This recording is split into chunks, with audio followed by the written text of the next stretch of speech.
Hello everyone, प्यारे बच्चों। आज की इस वीडियो में हम बात करने वाले हैं, सब्जेक्ट है हिंदी भाषा और साहित्य, यानी हिंदी का। ठीक है, इसको हिंदी ए भी कहा जाता है और ये सेमेस्टर 1 और 2 दोनों में होती है। अगर आप सेमेस्टर 1 में होगे तो भी आपके काम आएगी और 2 में हो तो भी आपके काम आएगी।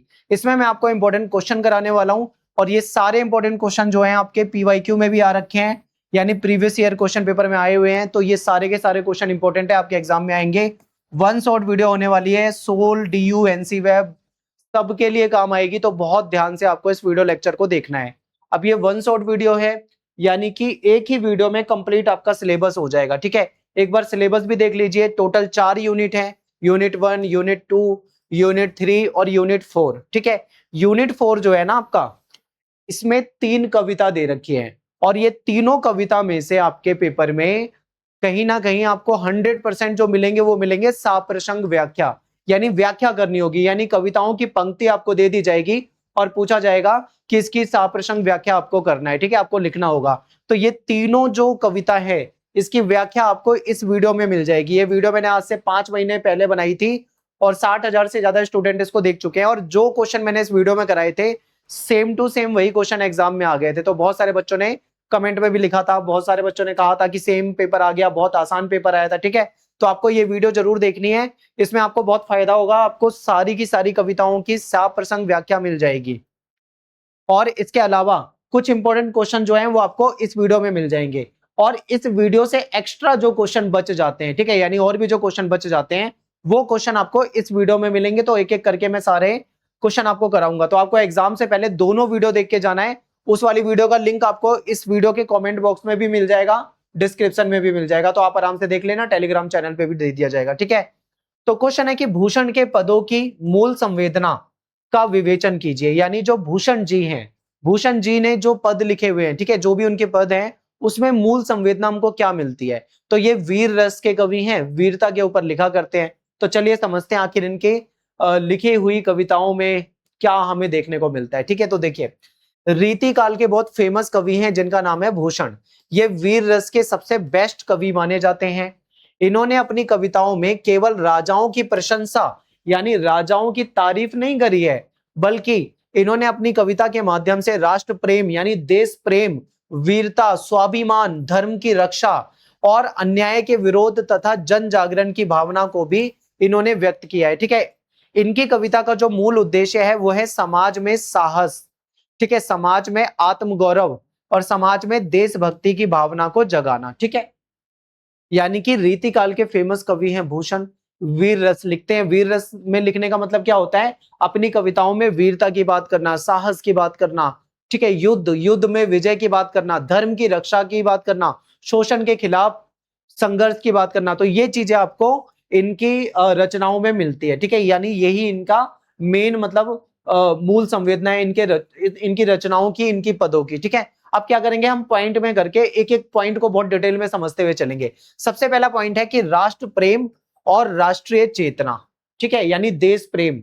तो जो भूषण जी हैं, इनकी जो कविताओं को अगर आप पढ़ते हो तो उसमें आपको क्या मेन चीज मिलेगी, उसमें मिलेगी देशभक्ति, यानी अपने राष्ट्र से प्रेम, अपने देश से प्रेम। ठीक है, इन्होंने शिवाजी और छत्रसाल जैसे जो वीर शासक थे इनके बारे में लिखा और इन शासकों को विदेशी अत्याचार के विरुद्ध संघर्ष करने वाले राष्ट्रीय नायक के रूप में दिखाया।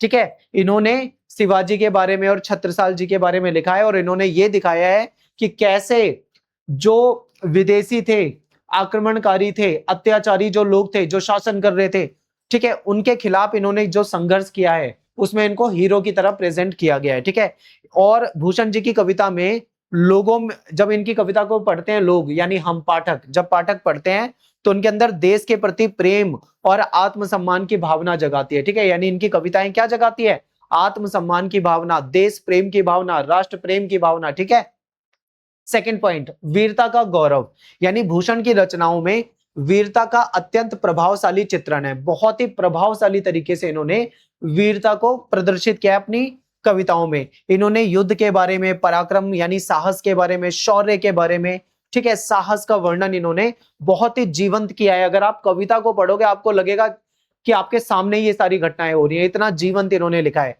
और ये ऐसा है कि पाठक के मन में उत्साह का संचार कर देगा, यानी वीर रस की अनुभूति आपको होगी। ठीक है, इसी कारण उन्हें वीर रस का सबसे बेस्ट कवि माना जाता है। तो आपको याद रखना है, भूषण जी जो हैं वीर रस के सबसे बेस्ट कवि माने जाते हैं।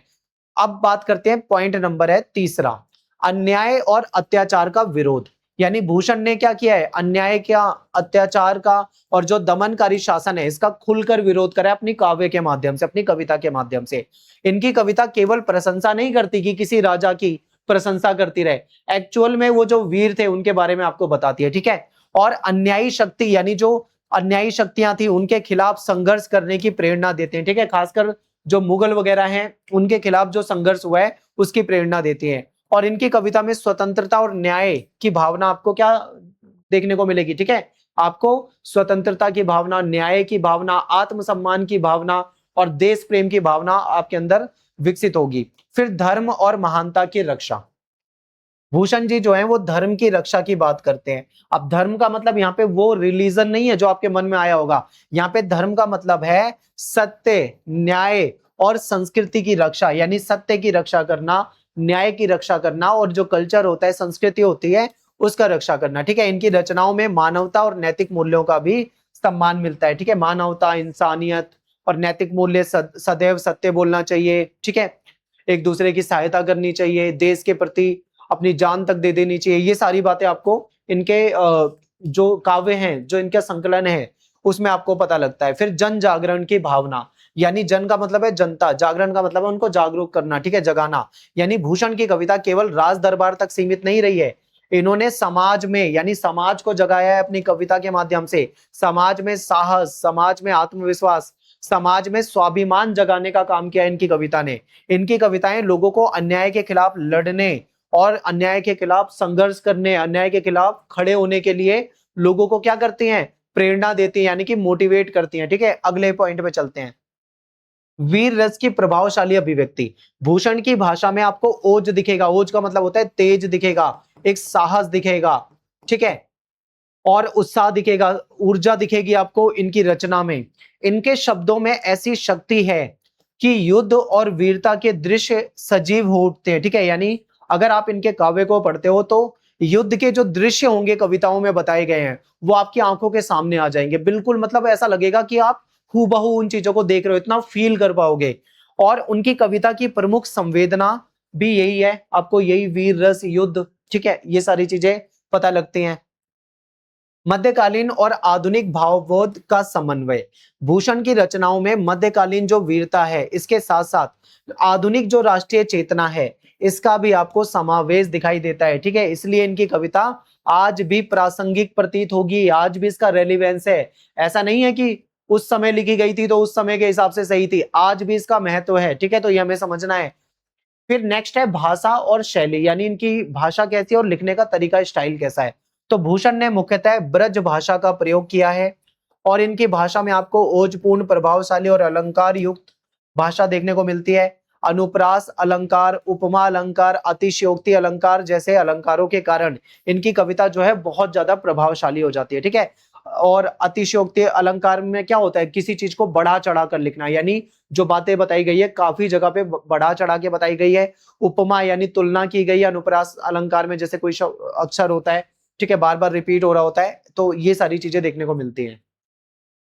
फिर लास्ट में आपको निष्कर्ष बताना है। निष्कर्ष में आपको कहना है कि भूषण के पदों की मूल संवेदना जो है वो है राष्ट्र प्रेम, वीरता, स्वाभिमान, धर्म और संस्कृति की रक्षा, अन्याय के खिलाफ विरोध करना और जनता को जागरूक इन्होंने किया है, ठीक है। इस कविता, ये इनकी जो कविता है इसे केवल किसी राजा की प्रशंसा नहीं है इसमें, बल्कि पूरे समाज में साहस और राष्ट्रीय चेतना का संचार करने के लिए इनकी कविता जो है वो जानी जाती है, ठीक है। इसीलिए इनको हिंदी साहित्य में जो वीर रस के कवि हैं उसमें सर्वोच्च यानी सबसे ऊंचा स्थान मिला हुआ है भूषण जी को, ठीक है। अब चलते हैं अपने अगले क्वेश्चन पे। यहां पे थोड़ी सी टाइपिंग की मिस्टेक है, ठीक है।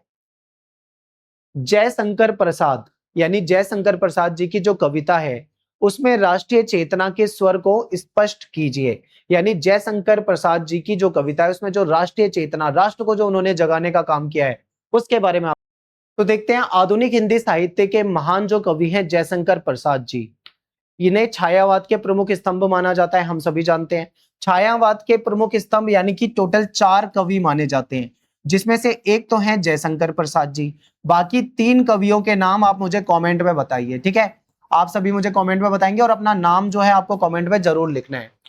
तो चलिए समझते हैं इनकी कविता में हमको क्या देखने को मिलता है। अगर आप इनकी कविता पढ़ोगे तो आपको प्रकृति यानी नेचर के बारे में, संस्कृति, भारतीय संस्कृति, हमारा कल्चर, हमारा इतिहास और मानवता, इसके साथ साथ राष्ट्रीय चेतना यानी राष्ट्र को जागरूक करने, राष्ट्र को जगाने का काम करती है इनकी कविताएं, ठीक है। इनकी जो सबसे फेमस कविता है हिमाद्री तुंग सिंह से, इसकी मैंने व्याख्या करवा रखी है पहले से। व्याख्या आपको इससे पहले वाली वीडियो जिसके बारे में मैंने आपको बताया था, कमेंट में उसका लिंक है, उसको जरूर देख के जाना, वहां पे व्याख्या आपको मिल जाएगी, ठीक है। इस कविता में इन्होंने बताया है कि भारतीयों में देशभक्ति, आत्मगौरव, स्वतंत्रता और राष्ट्र के प्रति समर्पण की भावना ये कविता जगाती है। प्रसाद जी ने अपने काव्य के माध्यम से भारतीय संस्कृति की महानता और हमारी राष्ट्रीय एकता का संदेश दिया है, ठीक है। यानी इनकी कविता के माध्यम से हमारी जो भारतीय संस्कृति, हमारा जो कल्चर है, ठीक है, उसकी महानता के बारे में बताया गया है और राष्ट्रीय जो एकता है इसके बारे में बताया गया है। अब एक एक करके पॉइंट वाइज समझेंगे तो अब आपको और अच्छे से समझ में आएगा। सबसे पहले बात करते हैं मातृभूमि के प्रति प्रेम। यानी जयशंकर प्रसाद जी अपनी कविताओं में भारत को केवल एक देश नहीं बल्कि माँ के रूप में देखते हैं, यानी कि इसे मातृभूमि, अपनी माँ के समान माना जाता है अपने देश को। और ये लोगों को अपनी मातृभूमि से प्रेम करने और उससे सम्मान, ठीक है, यानी अपनी मातृभूमि से हमें प्रेम करना चाहिए, अपनी मातृभूमि का, अपने देश का सम्मान करना चाहिए और देश की रक्षा के लिए हमें हमेशा तैयार रहना चाहिए। इसकी प्रेरणा देती है किसकी कविताएं? जयशंकर प्रसाद जी की कविताएं, ठीक है। ये उनकी कविताओं में देश के प्रति गहरा भावनात्मक लगाव दिखाई देता है, यानी देश के प्रति इनको बहुत गहरा लगाव है, ठीक है, भावनात्मक रूप से देश से जुड़े हुए, ये हमको इनकी कविता से पता लगता है। आगे चलते हैं। स्वतंत्रता की प्रेरणा, यानी कि जो जयशंकर प्रसाद जी हैं, इनकी जो कविता है हमें, ठीक है, स्वतंत्रता के लिए प्रेरित करती है। और राष्ट्रीय चेतना यानी राष्ट्र को जागरूक करने का सबसे महत्वपूर्ण पक्ष क्या है? स्वतंत्रता की भावना। उनकी कविता लोगों को पराधीनता यानी जो गुलामी है उससे मुक्त होकर आत्मसम्मान के साथ अपना जीवन जीने की प्रेरणा देती है, यानी कि हमें इस गुलामी से आजाद होना है और आत्मसम्मान से जीना है, ठीक है। इसकी प्रेरणा हमको इनकी कविता से मिलती है। ये युवाओं को, जो हमारे युवा हैं, उनको राष्ट्र के लिए संघर्ष करने और अपने कर्तव्यों का पालन करने का संदेश देती है। तीसरा पॉइंट है भारतीय संस्कृति का गौरव। तो प्रसाद जी यानी जयशंकर प्रसाद जी ने भारत के गौरवशाली इतिहास के बारे में, हमारी संस्कृति के बारे में और हमारी जो परंपरा है उसके बारे में अपनी कविताओं में बहुत ही प्रभावशाली चित्रण किया है, बहुत ही प्रभावशाली तरीके से इन्होंने लिखा है। वे भारतीय संस्कृति को विश्व की महान संस्कृति मानते हैं, यानी कि दुनिया की जो सबसे महान संस्कृति है वो कौन सी संस्कृति है? भारत की संस्कृति है। और देशवासियों में अपनी सांस्कृतिक विरासत पर गर्व करने की भावना उत्पन्न कराते हैं, ठीक है। यानी हमें अपनी सांस्कृतिक विरासत पे, अपने देश पे, अपने कल्चर पे, अपनी परंपराओं पे हमको क्या करना चाहिए? गर्व करना चाहिए। नेक्स्ट पॉइंट है राष्ट्रीय एकता का संदेश। प्रसाद की कविताओं में जाति, धर्म और क्षेत्र से ऊपर उठकर पूरे राष्ट्र यानी पूरे देश को एक सूत्र में बांधने का संदेश मिलता है, यानी कि ये एकता की बात करते हैं अपनी कविता के माध्यम से। ये मानते हैं कि राष्ट्र की उन्नति तभी संभव हो पाएगी जब सभी नागरिक क्या करेंगे? मिलकर काम करेंगे, मिलकर साथ रहेंगे, ठीक है। अगला पॉइंट है युवाओं का आह्वान। यानी प्रसाद जी ने विशेष रूप से जो युवा हैं उनको राष्ट्र निर्माण में भाग लेने के लिए प्रेरित किया है कि जो हमें नेशन बिल्डिंग करनी है, हमें राष्ट्र निर्माण करना है, उसमें जो युवा हैं, अडल्ट हैं, उनको शामिल होना है। उनकी कविताओं में हमको साहस, आत्मविश्वास और कर्तव्य निष्ठा का संदेश मिलता है, ठीक है। आप इनकी कविताओं को पढ़ोगे कभी, ये एक बार ये वाली कविता की व्याख्या देखना, आपको अपने आप ही पता लग जाएगा, ठीक है। और युवाओं को देश सेवा की भावना उनके अंदर जागृत करने की बात करते हैं जयशंकर प्रसाद जी। अगला पॉइंट है प्रकृति और राष्ट्र का संबंध। तो इनकी ये जो कविता है, इस कविता में हिमालय जो है केवल एक पर्वत नहीं है बल्कि भारत की शक्ति है, गौरव है और स्वतंत्रता का प्रतीक माना गया है। प्रकृति के माध्यम से कवि जो है राष्ट्र की महानता, ठीक है, और उसकी आत्मा का चित्रण कर रहे हैं, राष्ट्र की महानता को बता रहे हैं अपनी कविता के माध्यम से, ठीक है। आगे चलते हैं। नेक्स्ट है त्याग और बलिदान की भावना। जो जयशंकर प्रसाद जी की कविता है ये हमको क्या संदेश देती है? इनकी कविता हमको ये संदेश देती है कि हमें राष्ट्र की रक्षा करने के लिए और देश की उन्नति के लिए त्याग और बलिदान करना चाहिए, ठीक है, आवश्यक है ये। अगर देश को बचाने के लिए जान भी कुर्बान करनी पड़ जाए तो उसके लिए भी हमेशा हमको तैयार रहना चाहिए, ठीक है। और ये देशवासियों को व्यक्तिगत स्वार्थ से ऊपर उठकर राष्ट्र हित में कार्य करने की प्रेरणा देते हैं। यानी जो अपना जो पर्सनल प्रॉफिट देखा जाता है, जो व्यक्तिगत जो स्वार्थ देखा जाता है, ये कहते हैं कि उससे ऊपर उठो और देश के लिए काम करो, राष्ट्र के लिए काम करो। ठीक है, आगे चलते हैं। अगला पॉइंट है राष्ट्रीय जागरण। यानी प्रसाद जी जो है ना, इनकी कविताओं को अगर आप पढ़ते हो तो वो केवल भावनात्मक नहीं है, बल्कि लोगों को राष्ट्रीय जागरण लोगों के अंदर उत्पन्न करती है। यानी लोगों को राष्ट्र के प्रति जगाती है, देश के प्रति खड़ा करने के लिए, ठीक है, देश के प्रति संघर्ष करने के लिए उनको तैयार करती है। इनकी कविताएं गुलामी के समय में भारतीयों में आत्मविश्वास और स्वतंत्रता की इच्छा को मजबूत बनाती थी। नेक्स्ट है भाषा और शैली। यानी इनकी भाषा और लिखने का तरीका। तो जयशंकर प्रसाद की भाषा जो है संस्कृत निष्ठ है, ठीक है, तत्सम शब्दों का भी प्रयोग होता है, बहुत ही प्रभावशाली है, काव्यमय है, ठीक है। इन्होंने प्रतीकों का इस्तेमाल किया अपनी कविताओं में, बिंबों का, प्रकृति का सुंदर चित्रण किया है। इसके माध्यम से लोगों में राष्ट्रीय चेतना को जगाने का इन्होंने प्रयास किया है। इनकी भाषा में ओज है, ओज का मतलब है तेज, जोश, ठीक है, जोश जगा देना, मतलब आपको उत्साहित कर देना, इस तरीके की इनकी कविता होती है। माधुर्य भी है, गंभीरता का सुंदर समन्वय भी है, ठीक है। तो ये सारी चीजें इनकी कविता में हमको देखने को मिलता है। अब लास्ट में आपको क्या बताना है, निष्कर्ष। यानी जयशंकर प्रसाद की जो कविता है ये राष्ट्रीय चेतना जगाने का काम करती है, लोगों को जागरूक करती है। ये लोगों में देश प्रेम, स्वतंत्रता, सांस्कृतिक गौरव, राष्ट्रीय एकता, त्याग और बलिदान का संदेश देती है। हिमाद्री तुंग श्रृंग से कविता, ये जो कविता है इसमें भारतीयों में आत्मगौरव और राष्ट्रभक्ति, इसकी भावना जगाने का काम करती है, ठीक है। इसीलिए जयशंकर प्रसाद जी को हिंदी साहित्य के महान राष्ट्र कवि के रूप में जाना जाता है, ठीक है, याद रखना है आपको। नेक्स्ट क्वेश्चन देखते हैं। रैदास की कविता में भक्ति और ज्ञान के स्वरूप के बारे में आपको चर्चा करनी है। यानी रैदास यानी रविदास भी इनको कहा जाता है, ठीक है। तो संत रैदास जो कि रविदास भी कहलाते हैं, ये निर्गुण भक्ति धारा के एक प्रमुख संत कवि माने जाते हैं। इनकी कविता में हमको भक्ति और ज्ञान का सुंदर समन्वय भी दिखाई देगा। रैदास के अनुसार केवल बाहरी पूजा पाठ या कर्म कांड से ईश्वर की प्राप्ति नहीं होती। यानी जो हम बाहरी पूजा पाठ करते हैं, जो कर्म कांड करते हैं, उससे केवल ईश्वर की प्राप्ति नहीं हो सकती है, ठीक है, बल्कि सच्ची भक्ति और आत्मज्ञान यानी खुद का ज्ञान होना, गुरु की कृपा, ठीक है, और मन की पवित्रता से परम सत्य का अनुभव किया जा सकता है। यानी कि केवल बाहरी पूजा करना, आपने देखा होगा कई लोग क्या करते हैं, पूजा पाठ में ना सच्चे मन से पूजा पाठ नहीं करते, केवल दिखावे के लिए करते हैं। तो ये उस दिखावे को और पाखंड को सही नहीं मानते। इनका मानना यह है कि अगर हमें ईश्वर की भक्ति करनी है, ईश्वर की पूजा पाठ करनी है, तो हमें सच्ची भक्ति करनी पड़ेगी, सच्चे मन से करनी पड़ेगी। आत्मज्ञान और गुरु की कृपा और मन की पवित्रता से ही परम सत्य का अनुभव किया जा सकता है। इनकी वाणी में यानी इनकी आवाज में मनुष्य को प्रेम, समानता, सत्य और ईश्वर भक्ति का मार्ग दिखाती है, ठीक है। यानी इनके जो वचन है अगर आप उसको देखोगे तो उसमें बताया गया है कि ईश्वर को प्रेम, समानता, मानवता, ठीक है, ईश्वर भक्ति और इसका मार्ग दिखाती है। और ये जो हमारी बुक है, जो इसका सिलेबस है, उसमें भी रैदास की भक्ति को निर्गुण ब्रह्म और ज्ञान और आंतरिक साधना से जोड़कर समझाया गया है, ठीक है। हालांकि आपको बुक में इतना डीप पढ़ने की जरूरत नहीं है, ज्यादा गहराई से बताया हुआ है। यहाँ पे पॉइंट वाइज मैंने लिखाया हुआ है, इसको ध्यान से देखना, आप इसको क्या कर सकते हो, आराम से समझ सकते हो, ठीक है। तो पहला पॉइंट है निर्गुण भक्ति का स्वरूप।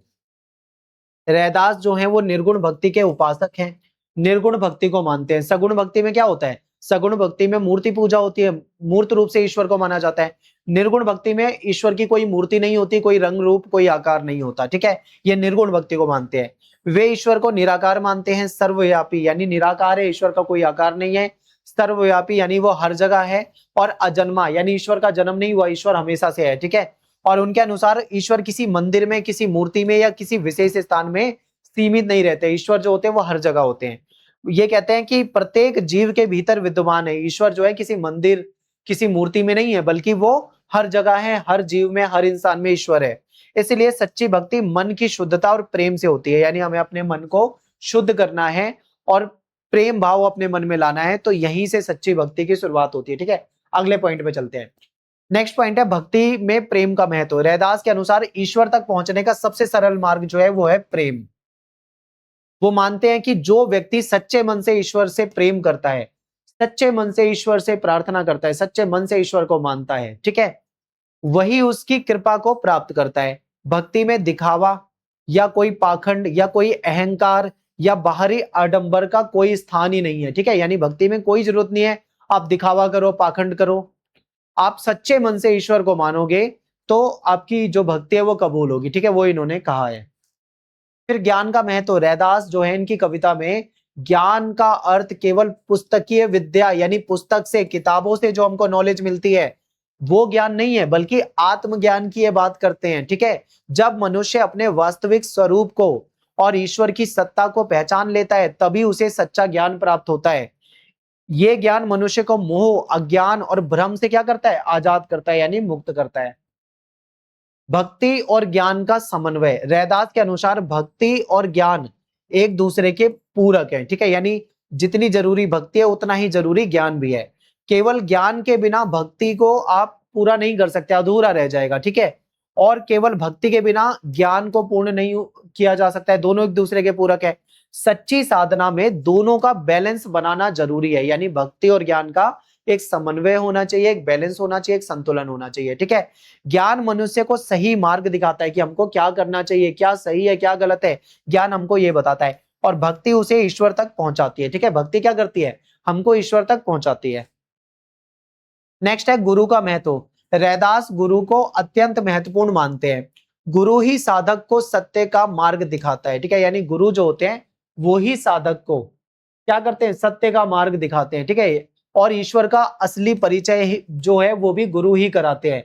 तो गुरु का मार्गदर्शन जो होता है मनुष्य में और मनुष्य के जीवन में बहुत जरूरी होता है। ठीक है, इसीलिए क्या कहा है रैदास जी ने, रैदास जी कहते हैं कि गुरु के मार्गदर्शन से ही मनुष्य जो होता है वो आत्मज्ञान को प्राप्त कर सकता है। यानी गुरु को यहाँ पे बहुत ज्यादा इंपॉर्टेंस दी गई है।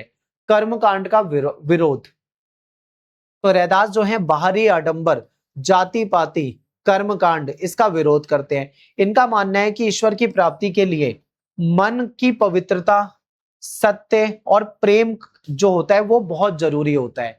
ठीक है, ना कि केवल धार्मिक रीति रिवाज, यानी कि धार्मिक रीति रिवाज से कुछ नहीं होगा। अगर ईश्वर को प्राप्त करना है, ठीक है, ईश्वर की भक्ति करनी है तो हमें क्या करना पड़ेगा, अपने मन को पवित्र करना पड़ेगा। सत्य और प्रेम इसके लिए बहुत आवश्यक है। नेक्स्ट है समानता और मानवता का संदेश। तो रैदास की भक्ति जो है सभी मनुष्यों को समान मानती है। यहाँ पे कोई जाति पाति का भेदभाव नहीं है। ठीक है, ये जाति पाति, ऊंच नीच और भेदभाव का खुलकर विरोध करते हैं। उनके अनुसार ईश्वर की दृष्टि में सभी मनुष्य जो होते हैं समान होते हैं, इसलिए समाज में समानता होनी चाहिए, लोगों के अंदर भाईचारे की भावना होनी चाहिए, लोगों को एक दूसरे के साथ मिलकर सहयोग करके रहना चाहिए। ठीक है, ना कि एक दूसरे के साथ भेदभाव करना चाहिए।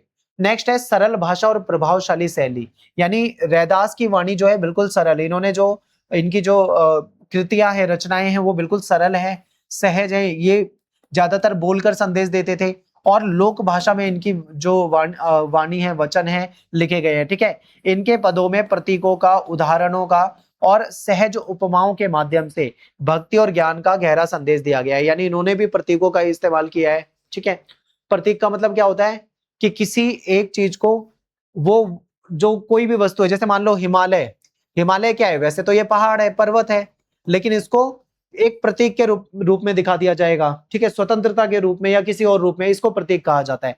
एग्जाम्पल दे दे के समझाया गया है और सहज उपमा, तुलना भी कई जगह पे करी जाती है। ठीक है, इसलिए उनकी कविता सामान्य लोगों तक आसानी से पहुंच पाती है क्योंकि सिंपल लैंग्वेज में, साधारण भाषा में इन्होंने लिखा है। एंड में आपको निष्कर्ष लिखना है, बस 2 लाइन का लिख देना काफी है। तो रैदास की कविता में भक्ति और ज्ञान का अद्भुत समन्वय मिलता है।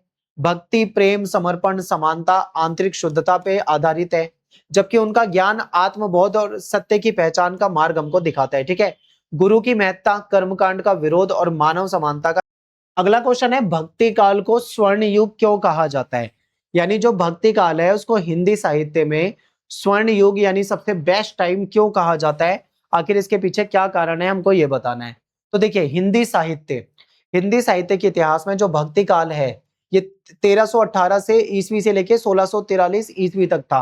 और डेट अलग भी आपको मिलती है। ठीक है, यहाँ पे मैंने जो डेट लिखी है इसके अलग भी मिलेगी, वो विक्रम संवत में होती है, याद रखना, वो विक्रम संवत में है और ये ईस्वी में है। विक्रम संवत जो है ईस्वी से क्या चल रहा है, 57 साल आगे चल रहा है। जैसे कि मैं आपको एग्जांपल दे दूं, अभी अंग्रेजी कैलेंडर के हिसाब से 2026 चल रहा है, लेकिन अगर मैं विक्रम संवत के हिसाब से देखूं तो 57 साल इसमें ऐड करने पड़ेंगे, जोड़ना पड़ेगा, तो ये 2083 हो जाएगा। ठीक है।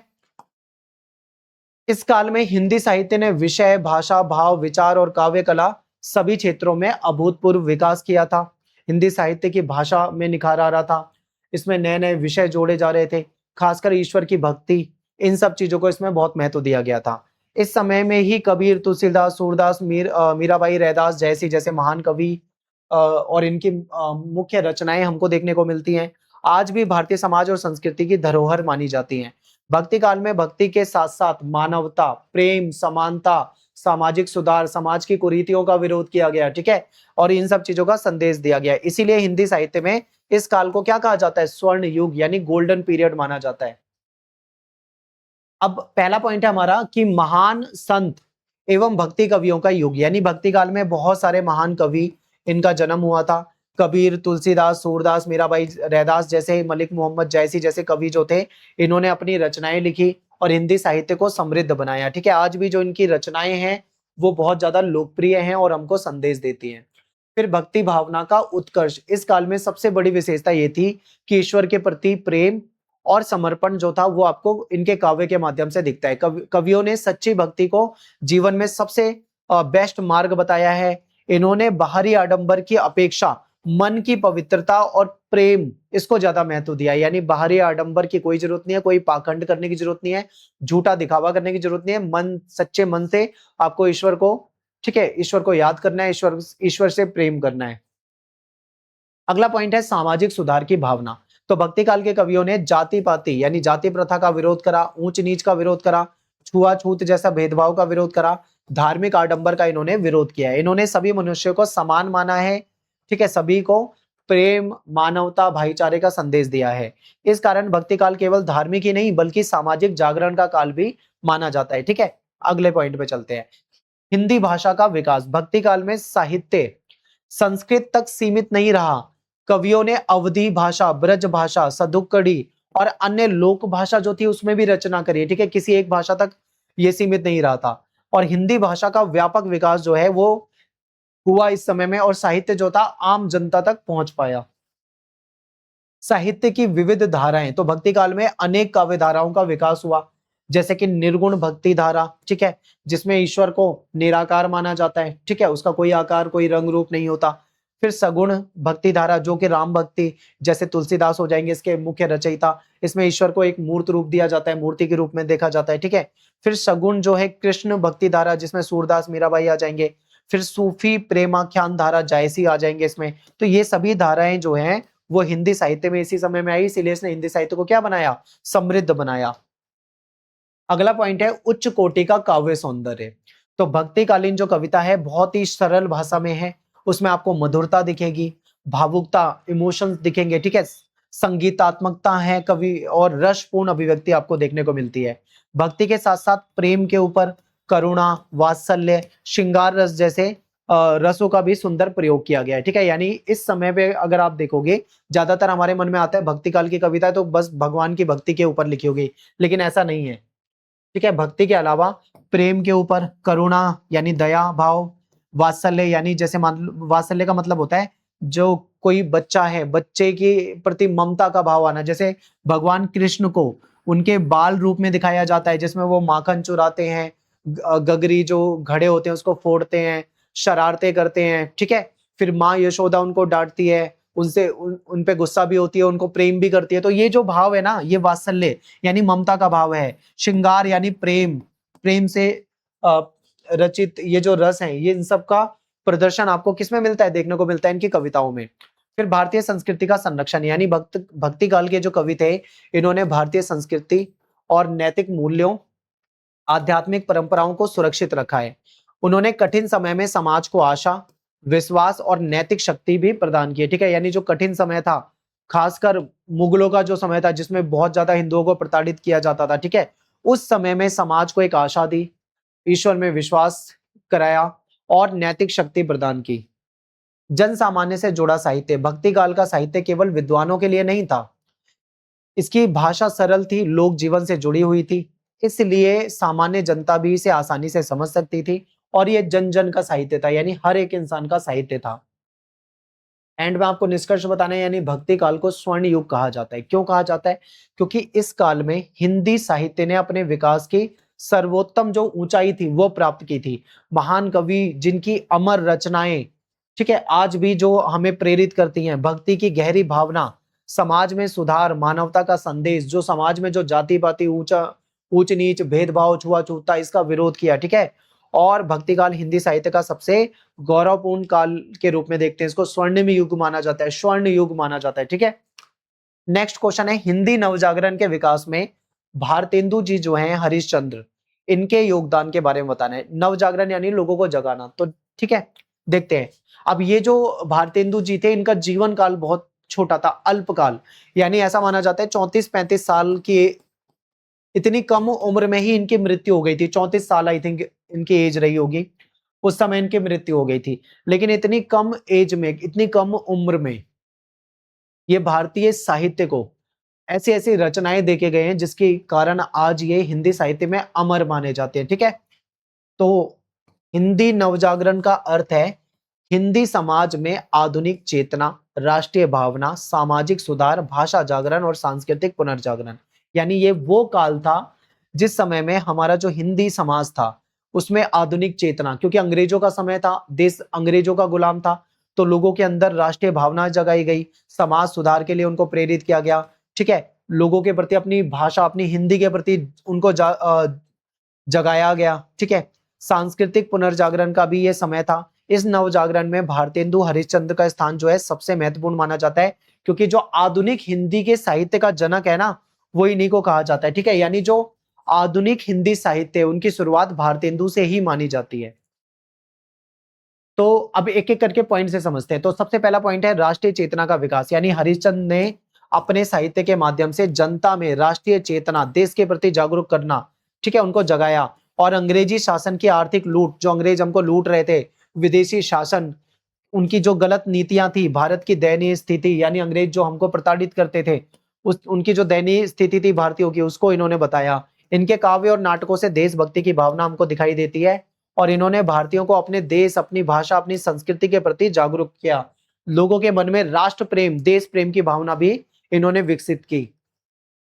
अगला पॉइंट है सामाजिक सुधार की भावना, यानी भारतेंदु जी ने समाज में जो फैली हुई कुरीतियां, यानी जो बुराइयां थी, उस पे बहुत प्रहार किया। इन्होंने अंधविश्वास, पाखंड, रूढ़िवादिता, बाल विवाह भी होता था, स्त्री शिक्षा, यानी महिलाओं को शिक्षा नहीं दी जाती थी ज्यादा, सामाजिक असमानता, ऐसे विषयों को अपने, ठीक है, लिटरेचर, अपने साहित्य के माध्यम से उठाया। इनका जो साहित्य है वो केवल मनोरंजन के लिए नहीं है, बल्कि समाज को सुधारने का एक माध्यम माना जाता है, ठीक है, लोगों को जागरूक करता है।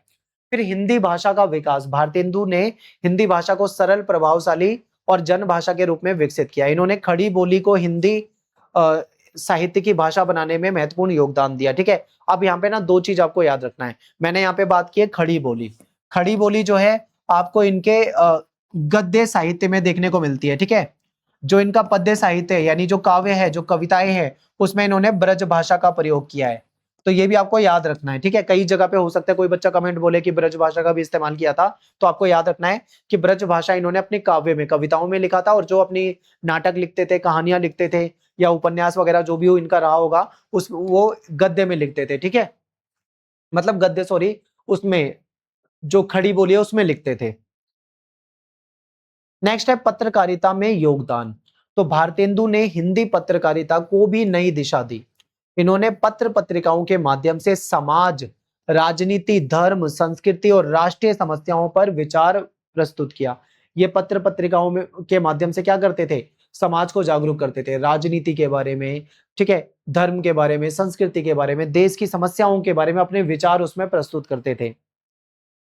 आधुनिक साहित्यिक जो विधा है उसका विकास, यानी भारतेंदु ने नाटक, निबंध, कविता, पत्रकारिता और आलोचना, ये जो विधा होती है, इनको आगे बढ़ाया है, ठीक है। उनकी रचनाओं में आधुनिक सोच देखने को मिलती है, यथार्थवादी दृष्टि, यानी जो सच है, जो सच्चाई है, वो देखने को मिलता है, और सामाजिक उपयोगिता मिलती है। इसी कारण जो इन्होंने आधुनिक हिंदी साहित्य लिखा है, इसीलिए इसको आधुनिक हिंदी साहित्य का प्रवर्तक के रूप में भी इनको देखा जाता है।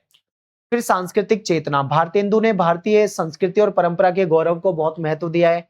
इन्होंने लोगों को अपनी भाषा, अपने धर्म और अपनी संस्कृति से प्रेम करने के लिए प्रेरणा दी है। ठीक है, लास्ट में आपको निष्कर्ष बताना है, यानी हिंदी नवजागरण के लिए ये प्रमुख माने जाते हैं। अब इन्हीं से रिलेटेड एक और क्वेश्चन है जो आपके पेपर में आया हुआ है, भारतेंदु से रिलेटेड ही है। ठीक है, भारतेंदु युग की प्रमुख विशेषताओं का उल्लेख कीजिए। अब ये आपको बहुत ध्यान से देखना है।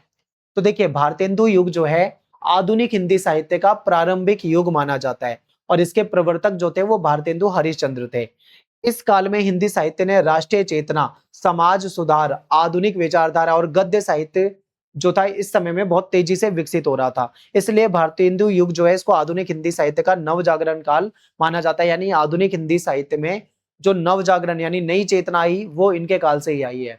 फिर राष्ट्रीय चेतना का विकास, भारतेंदु की सबसे महत्वपूर्ण विशेषता क्या थी? राष्ट्रीय भावना का विकास करना। ठीक है, तो ये चीजें हम पढ़ चुके हैं, देश प्रेम वगैरह ये आप देख लेना क्योंकि इससे पहले वाले क्वेश्चन में पढ़ चुके हैं। जो चीज अलग दिखेगी मैं आपको वो बता देता हूँ। समाज सुधार की भावना ये भी हम पढ़ चुके हैं क्योंकि समाज में जो कुरीतियां थी, बाल विवाह, दहेज प्रथा, अशिक्षा, अंधविश्वास, जाति भेद, भेदभाव, स्त्री शोषण, इसका इन्होंने विरोध किया था। आधुनिक विचारधारा यानी इनका साहित्य जो है आधुनिक शिक्षा, विज्ञान और पाश्चात्य विचारों का प्रभाव भी दिखता है, यानी जो अंग्रेजी जो शिक्षा थी उसको उससे भी ये प्रभावित थे, आधुनिक शिक्षा से। ठीक है, विज्ञान से प्रभावित थे। तो ये सारी चीजें इनकी रचनाओं में देखने को मिलता है। इनकी रचना जो है, इनका साहित्य जो है वो मनोरंजन का साधन नहीं है, बल्कि समाज को, राष्ट्र को, समस्याओं, जो समाज की समस्या है, ठीक है, उनको व्यक्त करने के का इन्होंने माध्यम बना लिया। अपने नाटक के द्वारा इन्होंने जो करप्शन है, भ्रष्टाचार है, उस पर व्यंग लिखा है। अपनी कहानियों के द्वारा लोगों के अंदर देश प्रेम की भावना भरने का प्रयास किया है। ठीक है, हिंदी गद्य का विकास, तो इस युग में हिंदी गद्य में बहुत ज्यादा विकास हो रहा था। कविता वगैरह तो पहले से बहुत थी, लेकिन गद्य में क्या आ जाता है? नाटक आ जाते हैं, निबंध आ जाते हैं, पत्रकारिता, कहानी, उपन्यास, ये सब आ जाते हैं। तो इन सब का विकास इनके काल से बहुत तेजी से हुआ। खड़ी बोली और ब्रज भाषा जो मैंने आपको पहले बताया था, ठीक है, दोनों का प्रयोग करा इन्होंने। यानी भारतेंदु हरिश्चंद्र जो है खड़ी बोली को इन्होंने हिंदी साहित्य में महत्वपूर्ण भाषा बनाने का महत्वपूर्ण योगदान तो इन्होंने दिया, लेकिन हमको यहाँ पे याद रखना है कि गद्य जो है वो इन्होंने खड़ी बोली में लिखा है, लेकिन जो पद्य होता है यानी जो पोएट्री, जो कविता होती है वो इन्होंने ब्रज भाषा में लिखा है। ठीक है, तो ये मैं आपको पहले भी बता चुका हूँ। पत्रकारिता का विकास यानी भारतेंदु युग में हिंदी पत्रकारिता का भी विकास हुआ। अनेक पत्र पत्रिका जो थे इस समय में आ रहे थे, इसके माध्यम से लोगों को जागरूक किया जा रहा था, समाज में सुधार लाया जा रहा था और हिंदी भाषा का प्रचार प्रसार किया जा रहा था। सरल और प्रभावशाली भाषा यानी भारतेंदु जी की भाषा और इसी युग के अन्य जो कवि थे उनकी भी भाषा जो थी बहुत ही सरल थी, सहज थी और जन सामान्य को समझने के योग्य थे, यानी कोई भी आदमी उसको पढ़े आसानी से समझ सकता था, ताकि आसानी से जनता तक अपना संदेश पहुंचाया जा सके। ठीक है, देश और समाज से जुड़ा हुआ साहित्य यानी इस समय में जो साहित्य लिखा गया वो जो देश की वास्तविक समस्या थी, लोगों की जीवन से वास्तविक जुड़ाव है इसका, जो लोगों की समस्या थी वो सारी चीजें यहाँ पे बताई गई है। फिर कौन कौन से साहित्यकार रहे हैं भारतेंदु युग के?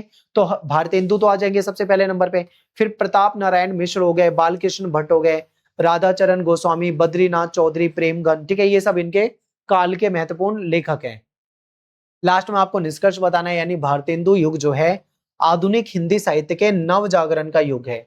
इस काल में राष्ट्रीय चेतना, समाज सुधार, आधुनिक विचार, हिंदी गद्य का विकास, पत्रकारिता का विस्तार, खड़ी बोली का प्रचार हुआ। इन विशेषताओं के कारण भारतेंदु युग जो है हिंदी साहित्य के इतिहास में बहुत ज्यादा महत्वपूर्ण स्थान रखता है। ठीक है, तो यहाँ पे मैंने कुछ क्वेश्चन डिस्कस किए हैं और जो बाकी क्वेश्चन है, ठीक है, यानी जो क्वेश्चन मैंने इस वीडियो में डिस्कस नहीं किए वो मैंने इससे पहले वाली वीडियो में डिस्कस कर दिए हैं।